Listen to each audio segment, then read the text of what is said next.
think you're going to win this fall? It's the question for the Oklahoma Sooners in year one of the SEC play. Over at FanDuel Sportsbook, we can make every moment more. Over under win total of 7.5 minus 110 each way. So, Danny, let's do a little Sooners check.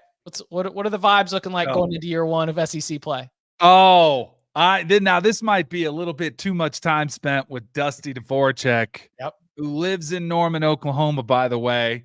Does go to practice, a couple times a week to go check out the squad.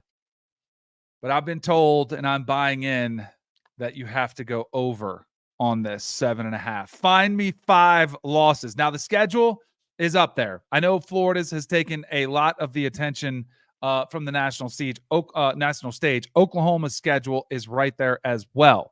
But I think Brent Venables, one of the better defensive minds. I think he's got a defense that's pretty stacked, right? They bring back Danny Stutzman, one of the better players on the defensive side of the ball that they've seen there for a while, kind of the leader of that team. Billy Bowman, another veteran. And, of course, they won the Dominic Williams sweepstakes at the defensive tackle position up front. A lot of this hinges on Jackson Arnold. If they were comfortable enough, which I'm assuming they were, because they could have bought back Dylan Gabriel and said, you know what, we want to keep you here. If they were comfortable enough parting ways with him to bet on the future, I am too. Makes me a little bit nervous, but because this is one where typically I would be like, 7.5, Oklahoma. If everyone's thinking, it's got to be an over, then you got to fade the market and go under. But I'm buying it on a defensive-led team. Like the Missouri game, for instance. Like when I went Missouri under, I had this one as a game Oklahoma could win. So that was one of the ones that came into my factor. They could easily lose that game. So I think it's going to be a really interesting game. If they go under, my goodness, the SEC fans are going to have a field day with the Sooners. How they don't belong there. Told you guys we're going to be 7-5, 6-6 when you came in here. But I'm going to say they go over. Agreed. I am also on the over with the Sooners. Danny hit a lot of the things I like about them. I know there have been questions about the offensive line, but I have trust in Bill Bedenbaugh to get things figured out. I think the ultimate ceiling of this team will be determined by Jackson Arnold, but I also think, you go get Casey Thompson out of the portal as a backup. If something happens to Arnold, Casey Thompson is not, a elite QB by any stretch, but I think he's a guy you can kind of rely on as a backup to just kind of run your offense a little bit if you need to. But more than anything for me, this is some Chipolytics action. You hear coaches talking about their teams at this point of the year, and you can kind of pick up a vibe on how they feel, how things are going by what they say and what they don't say. And the one thing that has stuck out to me is when I've seen Venables and other Oklahoma coaches talking, there's kind of like a confidence about them that's underneath everything they're saying, that they're watching this team every day and they seem to like what they're seeing. So they probably don't want to blow it up too much because they prefer to fly under the radar. But I think based on how they're acting, they think their team's pretty good. I'm going to trust them. I'm going over. I don't have an edge here. It's literally like I'm 1% too under.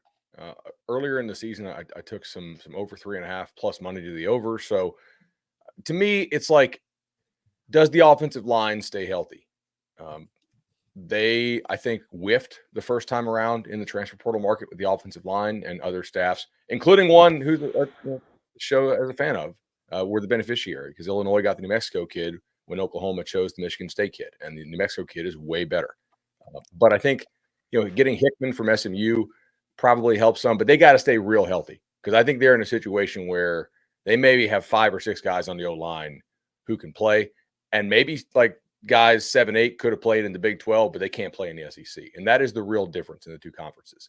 In the Big 12, you might go 3 weeks in a row not facing anybody who's getting drafted on the defensive line. That's just not the case in the SEC. So really, it's just a bet on health of the offensive line. I think the defense is probably really salty. I love the back 7, but it's a lot of new, man. It's a whole lot of new. Is there a prop out there to bet on Deion Burks to lead the SEC in receiving? I bet on Burks. I think so. I saw Burks doing a Biletnikoff at, was it 35? I don't know if he won the Biletnikoff, but I think he could lead the SEC in receiving yards. Yeah. I am on the over. I could here's my range of outcomes for Oklahoma. 5-7 to 12-0. Yeah. I'm That's not what the kidding. Monte Carlo simulation says. Listen, Tennessee at Auburn, Texas at Ole Miss, at Missouri, Alabama, at LSU. There's 7 tough games to call here. They could all go poorly in like the worst injury luck, worst turnover luck season of the year.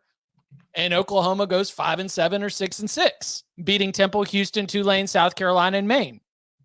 Or they get the best injury luck, turnover luck possible. They beat Texas and Dallas. They go on the road. They take down Ole Miss at the Grove. They stun LSU late in the season down in Death Valley. Maybe they've got double-digit win season. Ultimately, in the wash, I am on the over, and I do think that it is a bet in Danny, like all the way back to your point. It's a bet on Jackson Arnold.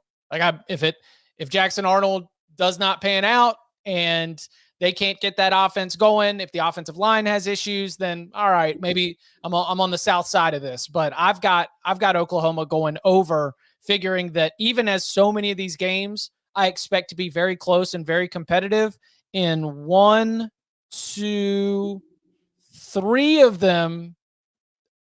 3 of the 7, Oklahoma might have the better quarterback if Jackson Arnold pans out. So I will say this. Sooners over. I'm not saying he's going to be the exact same, but Dusty did text me the first time he saw Caleb Williams at practice. He was like, this kid's special. He's going to be lights out. Goes on to be the number 1 overall pick. He sent me a text, Jackson Arnold, the first time he saw him practice. He goes, and he literally said, he's like, I don't know if he's going to be Caleb Williams, but he reminds me of the type of talent that they had in Caleb Williams. So uber talented. We'll see. And as a couple people pointed out, Texas did, or Oklahoma did beat Texas last year.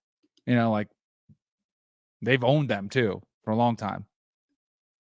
I mean, calling that game anything but a toss-up is ignoring literally the entire rivalry history. Mm-hmm. It's going to be a 1-score game, and we'll see who makes a play. Although I hate that they moved it off of noon. Oh, yeah. Me too. That is going to be at 3:30. Because it's always like a 7-hour game. So it's like you kind of want it in the mornings. If you put it in the middle of the afternoon, it's going to be cutting into all the primetime games. Oh, yeah. Well, I'm just not even going to be aware of it. I mean, I'm just going to be so dialed into the 3:30 Big Ten game that day. And then, getting ready for Ohio State, Oregon. I mean, we'll figure out a way to catch up with it later. I kid. How many games are going to win this fall? Shane Beamer